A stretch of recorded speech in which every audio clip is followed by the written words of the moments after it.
Hello and welcome to another episode of Discover with Sbenati. I'm your host, Dr. Halim Sbenati, and with us is an extraordinary plastic surgeon. His name is Dr. Mike Roskies.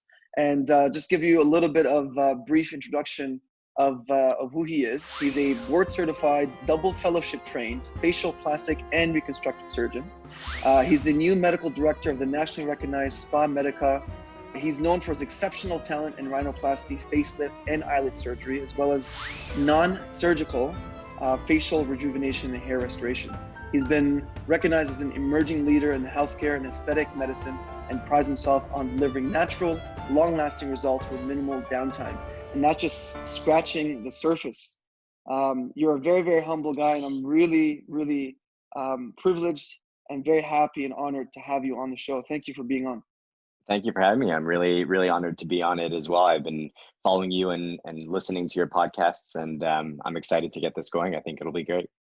Okay, awesome. So I'm going to ask you a couple questions, and then as we saw on Instagram, there are a few interesting questions, and I'd like to tackle those as well. So, Sure. So let's start it with this question that I think is quite interesting. What's something that you have failed at? And this is something that you can, demonstrate to your audience how you've encountered challenges and how you overcame them. hmm Yeah, it's a great question. That's like the standard interview question, and people ask what your weaknesses are, and I care too much doesn't really cut it in this day and age. There have been a couple of failures in my life. I think more so, my life has been defined by certain challenges. My father passed away when I was very young. So I was raised by a single mother who had myself and my twin sister, as well as my older brother, all under the age of 4 years old, by herself. And so we relied on each other pretty heavily. Obviously, it put my mom in a very tough position financially, stress-wise. And it turned out that, that with everything, of course, you try to find a silver lining. And it just so happens that she was a nurse who couldn't afford a babysitter on the weekends. And so as a result, she brought me into the hospital with her. And that was my first exposure. There are no doctors in my family. And that's really where I kind of got my exposure to medicine and really the community of the people working there, and how incredible each and every single person was within the healthcare system, doctors, nurses included. But going down all the way until the people who were cleaning the rooms, changing the sheets. I think that everybody played their own part, and I really witnessed that firsthand growing up. Other challenges that I faced, I think that, it goes without saying, when you go into any medical profession, you're going to make some sacrifices. But I think that especially when you go into a surgical residency, you continuously make those sacrifices and you lose out on a lot. So I remember, multiple Saturday nights, even in undergrad, studying while all my friends were going out and partying. In residency, I can't even tell you the amount of weddings, birthday parties, important events that you just had to miss because you were on call in the hospital. And it goes without saying that you lose a significant amount of sleep. And it's really not a time for you to care for yourself, rather than caring for others. And if you had asked me that question maybe 3 years ago, no, 6 years ago, that would have been the end of the answer. But as I progressed, and I think I became a little bit more ambitious in my career path and my goals, I actually did have significant failures. So when you finish your residency, you apply to a fellowship. And I did 2 fellowships. My first one was at the Cleveland Clinic for head and neck reconstruction, and my second one was in facial plastic surgery. And I'm not gonna say which one, because I don't want to insult anybody, but I didn't get my first choice on one of those. And I got my second choice, and it turns out that, at the end of the day, I still got fantastic training, and I was really, really fortunate to have gotten that training. But at the time, you just feel like your world is ending, and that, you didn't really get that goal that your whole life had been leading up to.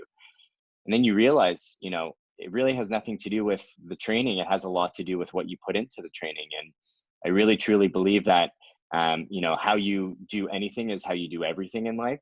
And once you really fully invest yourself into that fellowship, which was very similar to the one that I wanted to do anyway, I started to get back the fruits of my labor, and I really did feel that I was in the right place at the right time. So that's kind of how I overcame that one. That's incredible. Um, so you mentioned quite a few things actually in your answer. Yeah. You said about your childhood, and I found that really to be intriguing. How your mom brought you to the hospital, and that got your interests peaking Hmm. as to how you can contribute yourself towards the medical environment. You know, I would suspect that kids that would be brought to the hospitals would be kind of shying away from, or kind of pushing away the image of the hospital, but you gravitated towards that, and I find that to be quite fantastic. And I'm just guessing that that your mom would have been one of your main inspirations Oh, for no you question. to be so disciplined, to do all the sacrifice, because I mean you just told us how she sacrificed so much to raise you, and I'm sure that you embodied that as you're growing up. Yeah, I have two, significant life mentors, my mom and my grandfather. My mom, who, you talk about how for most children, the hospital is a scary place because they associate it obviously with negative emotions or negative memories. But for me, going into the hospital and seeing how my mom's patient's eyes lit up when she entered a room, for example, or even how the other nurses or nursing students would react to her, really made that a positive and safe space for me to go to. And so the hospital was never a scary place for me to go to, even as a medical student, when I felt that, at the beginning of so for people who don't know, when you're a medical student, you do several different rotations. Hmm. And the night before every rotation is the scariest moment for all medical students because you just don't know what to expect. And for me, I just found that embracing that uncertainty was really an advantage that I had over others because I knew my way around the hospitals. I had grown up in them. I felt very comfortable going into them. But more so than other, I just felt that, whatever could be thrown at me couldn't have been as bad as whatever it was for my patients dealing with their hardships. And so I just felt that me being there and helping patients through their uncertain times helped me dealing with the stress of being a medical student as well. And then my grandfather, so he's 92 years old. Before this whole pandemic, he was playing tennis 5 days a week. Up until 2 years ago, he was biking 60 kilometers through rolling hills in Stowe, Vermont every single weekend. And he taught me essentially that life is not a spectator sport and age is just a number, obviously. So when there's something that you want, he taught me really to go after it and not to take no for an answer. And I think that's where I got some of my resilience from as well. And amazing, amazing. You talk Yeah. about sacrifice, and you said that you were the first doctor in your family. Hmm. And not only are you a doctor, you're a plastic surgeon. You know, you're beyond what the average doctor would be. I mean, you've certainly gained a lot of training. You've spent a lot of hours. You talk about sacrifice. You've sacrificed quite a bit. What led you to the path of becoming a facial plastic surgeon, as opposed to Yeah. being any other kind of surgeon? Yeah, it's a great point. I think the face is really the key point there because for me, there's no more intimate structure or organ within our bodies. It's really the interface between what we receive from the world as far as our senses, smell, taste, sight, but also what we project onto with regards to beauty, self-confidence, how we speak, etc. And so I had originally wanted to be a face transplant surgeon, actually. So when I went into undergrad at McGill University, it was 2008, and I heard about the first face transplant that was done in the United States at the Cleveland Clinic. And to me, there was no bigger medical feat that had been done in the entire world. And I just marveled at the amount of people responsible for the care of that patient, both beforehand, as far as screening her psychologically, making sure she was a good candidate, to the surgeons, of which there were dozens, who all had to coordinate the care of that patient, both Mm. intraoperatively and postoperatively. And then it goes on to the nurses, the orderlies, the physiotherapists, occupational therapists. It was just an example of how well medicine could work if people worked well together. And I just loved the idea of doing face transplantation. And so, um, I think I always wanted to be a plastic surgeon. Even when I was younger, I watched Nip Tuck, I watched all the TLC shows, and I saw the transformation and the impact that plastic surgery could have on people's lives. I definitely was more on the artistic side, and I knew that I would be a surgeon using my hands to create.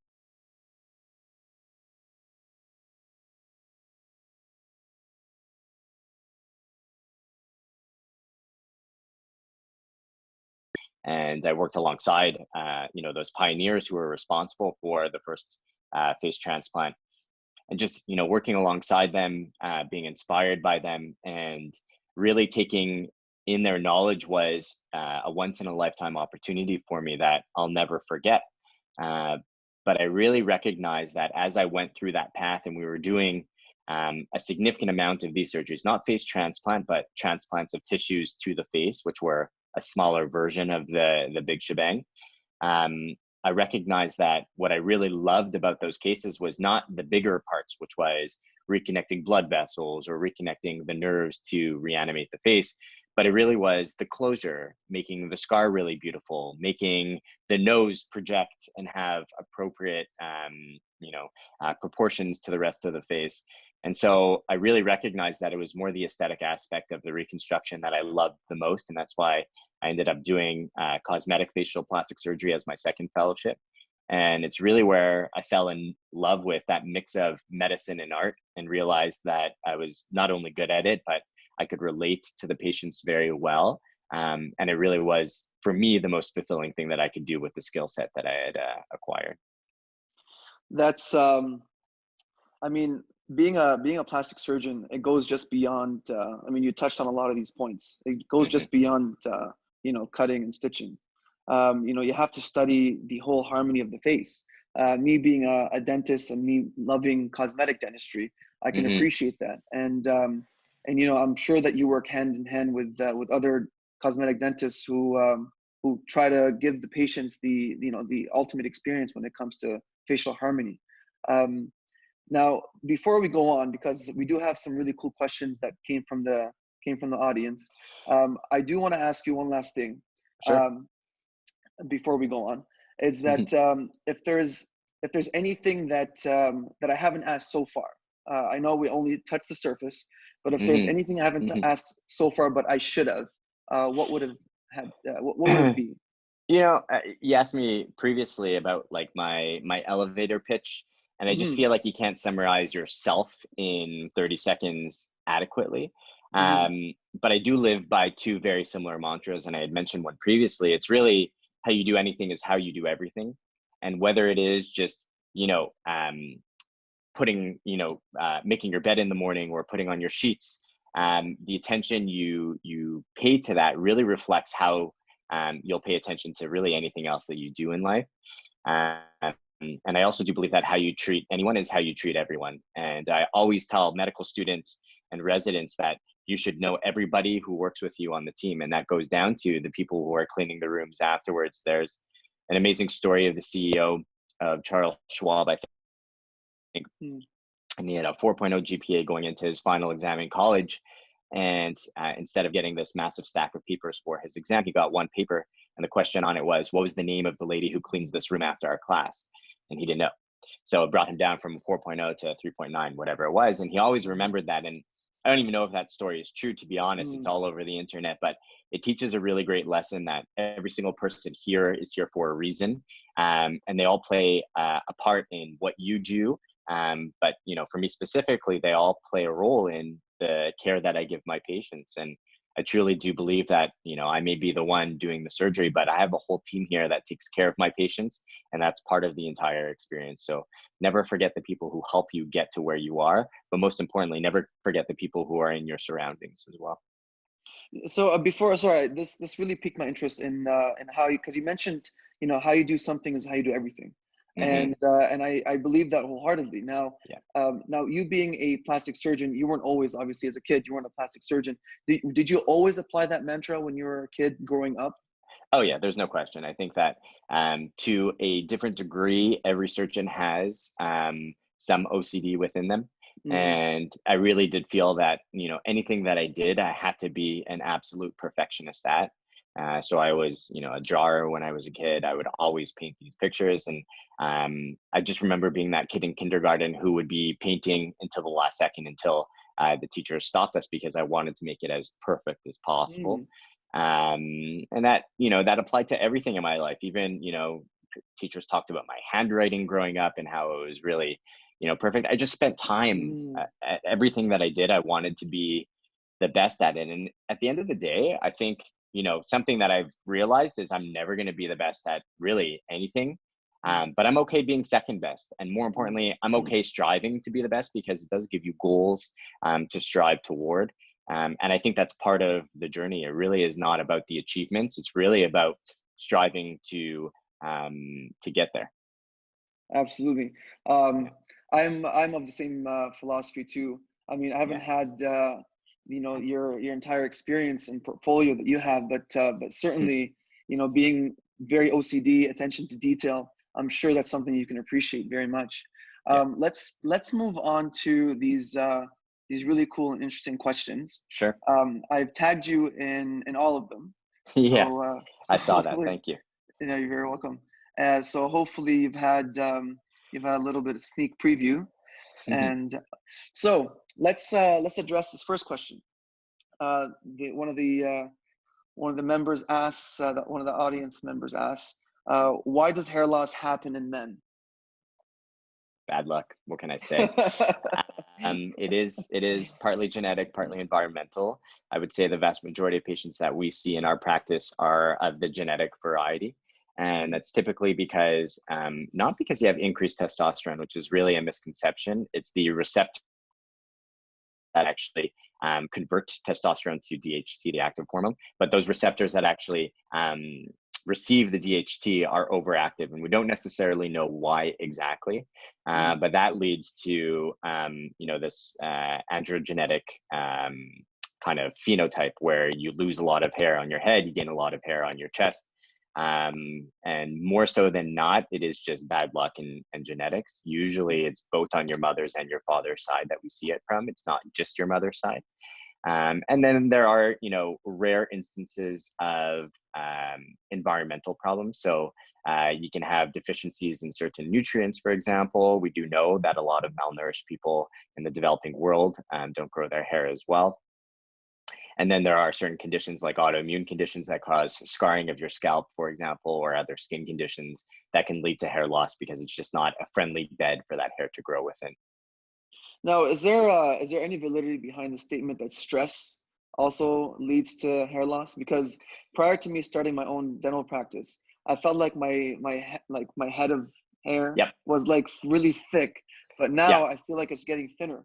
So, there's no question. Yeah, there's no question. Stress can definitely add to it. I think that's really important for me to talk to my hair transplant patients about, because I really want them to be as comfortable as possible. Stress can affect you in multiple ways.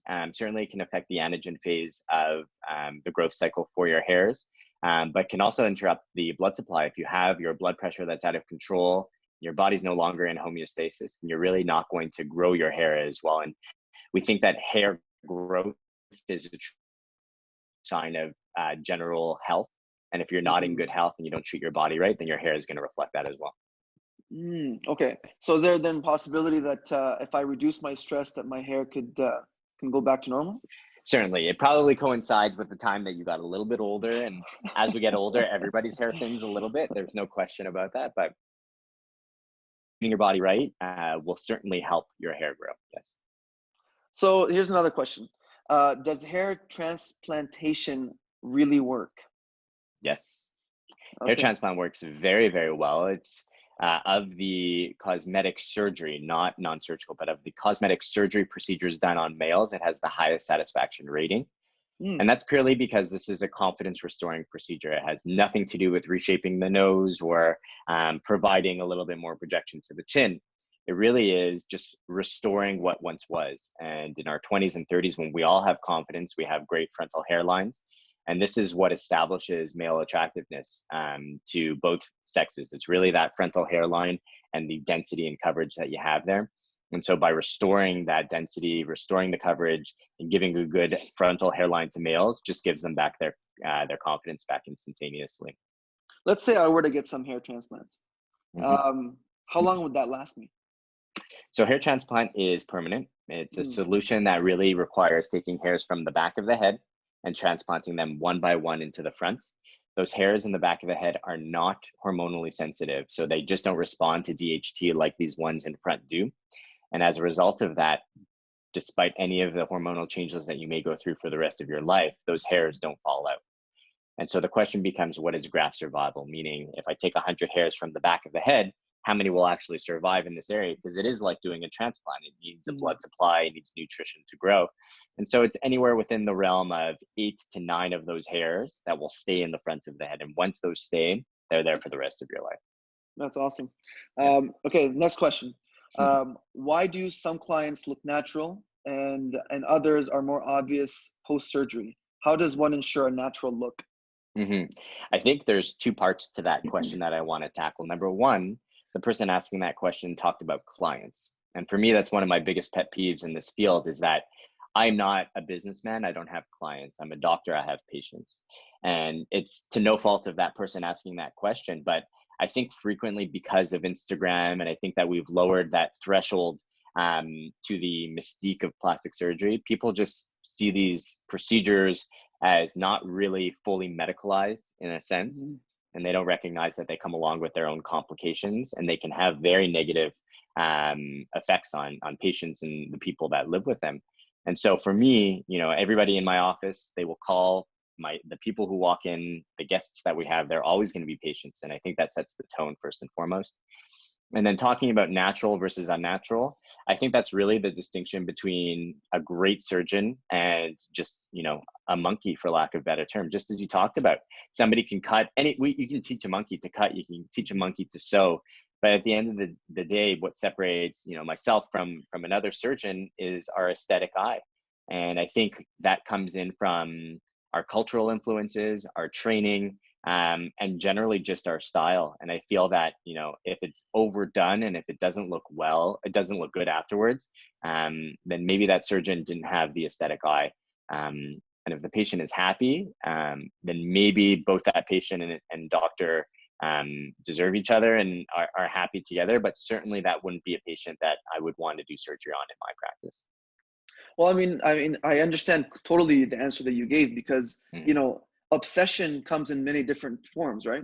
So there are some people that are really, really obsessed with what they do. And there are others that are really good with what they do, but they're not so obsessed with it.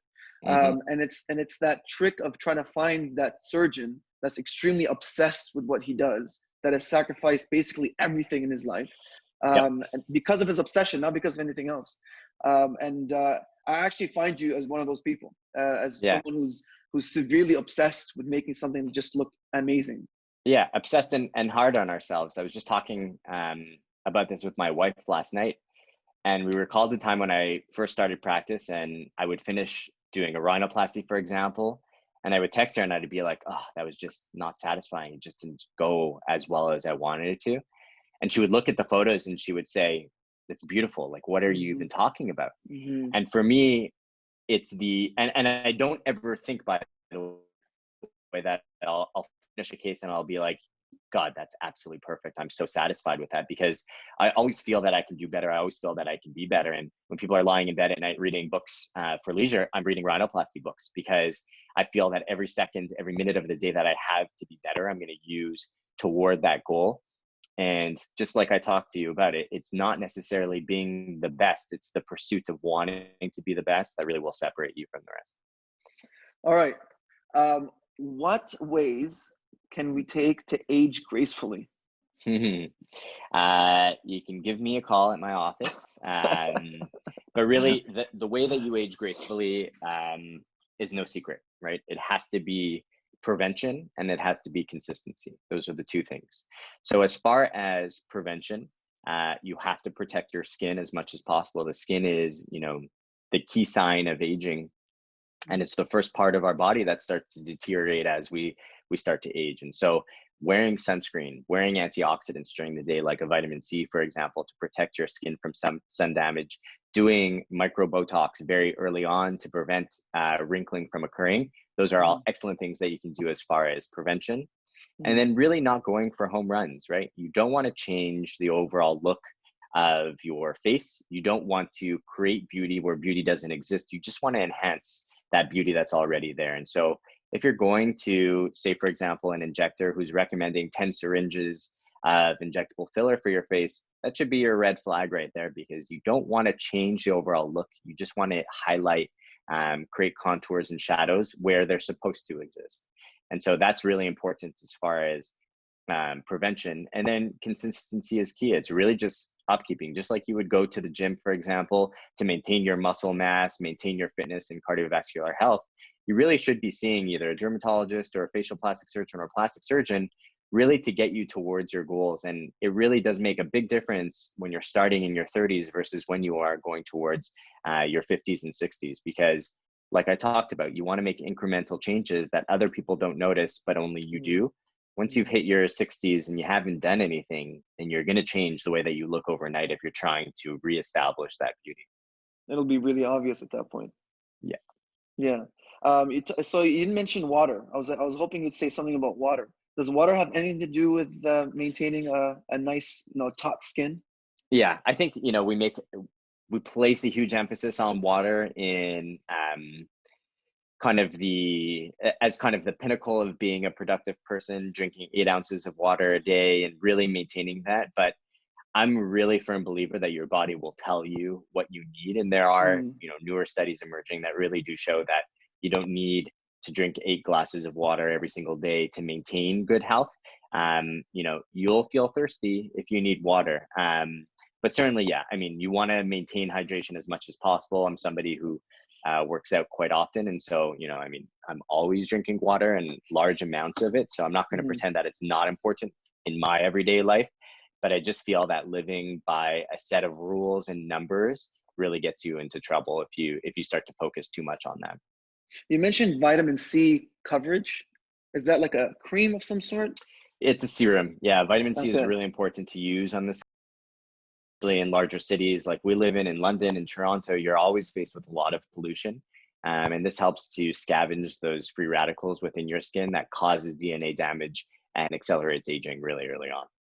Okay. And this vitamin C serum you can get from what, like Shoppers Drug Mart? Oh yeah, you can really get it anywhere. They're not all made equal, so I suggest people doing a little bit of research before getting them. But vitamin C does not need to be expensive. You can buy it on Amazon. There are a lot of cult classics, mostly out of Asia, for example. But it really doesn't matter. Okay. Now, if you don't feel comfortable answering this question, you don't have to. The person asks, not sure if she can ask, but what is the average price for a rhinoplasty? Yeah, no, I have no problem talking about that. We're very price transparent in my office, and it's not like McDonald's, for example, where you go in and you get one thing and you pay a price for it. It really does depend on the degree of difficulty of your case, as well as what's been done to the nose in the past. So we usually separate into primary rhinoplasty, which means you've never had surgery before, versus a secondary or revision rhinoplasty, where you've had something done. And then there are other subgroups like ethnic rhinoplasty, for example, for people who are born with very wide bridges who need kind of augmentation. But generally speaking, revision rhinoplasty ranges anywhere from $8,000 to $10,000. Sorry, primary rhinoplasty ranges from $8,000 to $10,000, and revision rhinoplasty can really get up there, usually starting at $12,000, sometimes going up to $20,000, depending on the case. Yeah, it's similar to when someone asks me, if I want to have a smile makeover, how much would it cost me? It depends on a lot of factors. It depends if you've done it before. It depends on, if we have to do braces, it depends on a lot of factors. So yeah, it's not one, it's not a cookie cutter kind of thing. So that's right. I expected that kind of answer from you. So thank you for that. Another question is that how long does the process of recovery happen, or the process of recovery is for rhinoplasty?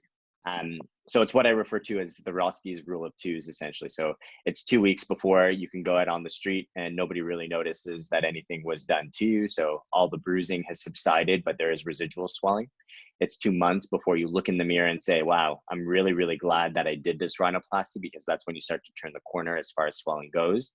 But it really is 2 years before your skin returns to its baseline state. And that is before you even had any surgery.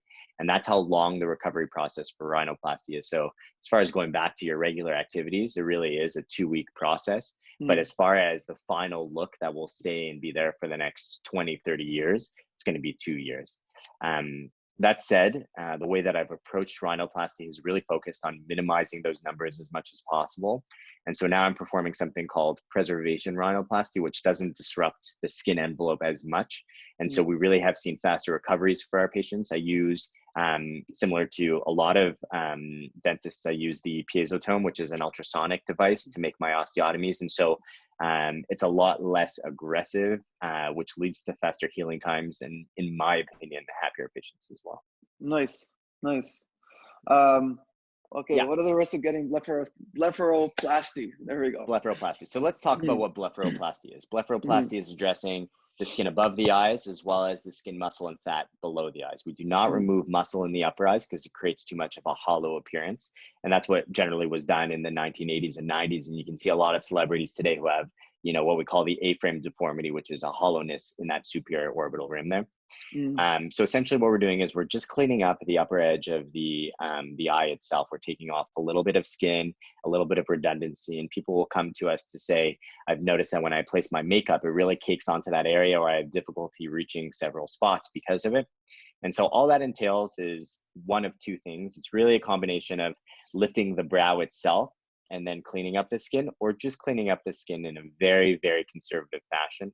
And so the risks of that generally are scarring, which are apparent for all blepharoplasties, but when done well, it's hidden within the crease of the eye itself. Visual changes, bleeding, infection, dry eyes certainly can happen after these types of surgeries. But the lower eyelid is a different ballgame because this is the one that's completely gravity dependent. And so just like a clothesline, the lower eyelid lid, if you start to create a little bit of laxity there and gravity starts to kick in, they can pull down and create that type of look, which is called mm, ectropion, or a version of the eyelid, which is not a great look.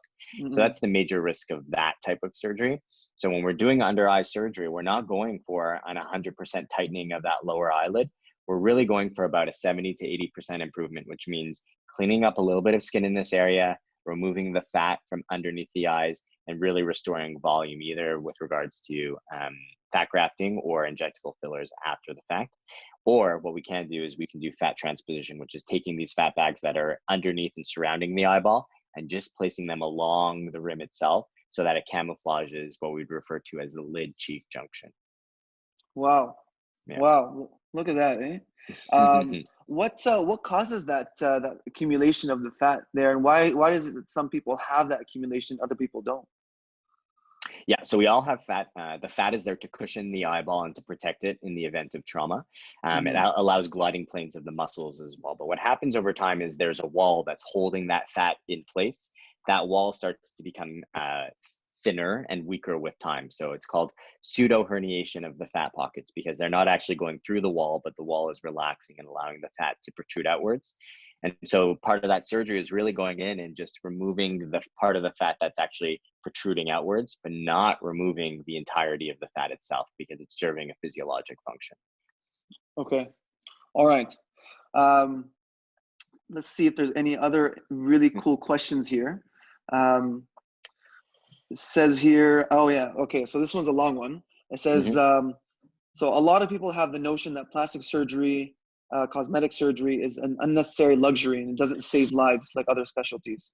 While this person says that she disagrees with this notion, what do you say to those who have this assumption? Can you talk about how outward appearance and body image can negatively affect mental health? That's a Yeah. big one. Yeah, absolutely. This is the only field in medicine where you're doing surgery on healthy people. And I think the stakes are higher as a result of that. You have more to lose. But for me, the choice to go into aesthetic medicine was really a quest for personal fulfillment, but also helping others achieve fulfillment in their daily lives. And, the best candidates for plastic surgery are those who really feel that their self-confidence will be improved and that they're doing it for themselves. The ones who come in and say, I'm doing it because I want to get that job or I want to please my partner are really not great candidates because they have too much external motivation to what they want to do. And I've personally seen plastic surgery change lives completely. It's given people the confidence to now go out and seek what they've always wanted to do in their lives. And I think that's, it may not be for everybody to accept that. But at the end of the day, for me, it's what fulfills me in my daily life by providing, the options and opportunity for patients to get that self-confidence. And when people always ask me, like, what is the point of doing filler and Botox? Well, I like to draw comparisons to braces back in the day, right? Of course, it's serving a functional issue, but nobody questioned why you'd want straighter teeth or why you'd want your teeth to look more white or more beautiful. That's really a huge aspect of beauty is that lower third of the face. So why should it be any different by putting a small little needle in your skin and placing some volume there? And I think that it used to come along with that stigma, but as time has gone on, and I think as social media has shown the possibilities when done tastefully, people have started to accept it more and more.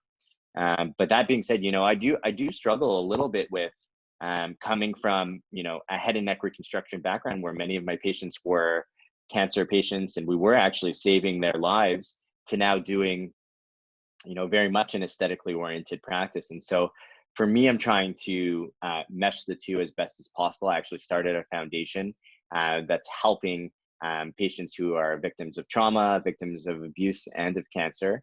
And it's really the gap between what we can provide in hospital by providing larger reconstructive surgeries, but also taking care of them afterwards with regards to smaller aesthetic tweaks that they won't necessarily be able to get within the Canadian healthcare system. And so that's where I think that I can fill that gap and help make whatever reconstruction attempt that they had a little bit better and allow them to integrate better into society as well. What was that foundation?